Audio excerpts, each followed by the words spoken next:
আসসালামু আলাইকুম নাজরিন, সবাই কেমন আছেন? আশা করি ভালো আছেন। তো ওই যে আমার পিছনে দেখতেছেন কাশফুল। তো আগে ভিডিও করেছিলাম যে বউরে দিলে বউ খুশি, গার্লফ্রেন্ড দিলে গার্লফ্রেন্ড খুশি। এবার আমি আমার বউরে খুশি করার জন্য কাশফুল আনতে যাইতেছি। সবাই রেডি থাকেন। ইয়াহ! তো আমি এখন আইসা পড়ছি ফানি বাড়ি দিয়া এই পাশে। তো আমি এখন কাশফুল নিতে যাব। তো গাইজ আমার সাথে থাকেন। যদি আবার সাপটা থাকে বেজাল আছে। এই মনারা ধরো, হরিজা হরিজা হরিজা।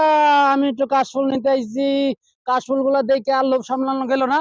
বাস কাশফুল নেওয়ার জন্য আমি চলে আসলাম কাশ বাগানে। তো গাইজ না আবার কিন্তু এই দেখেন কি সুন্দর কাশফুল। এখানে আবার দেখেন যে এই যে লজ্জাবতী গাছ আছে। এই দেখেন টাচ করমু লজ্জায় হেরা বুঝে যাবো, এই দেখছেন? এই দেখেন। আর এখান থেকে আপনারা আইসা লজ্জাবতী গাছ নিতে পারেন। সবাই ধন্যবাদ। আমি আমার বড় খুশি করার জন্য ফুলগুলা নিয়ে নিলাম। আল্লাহ হাফেজ।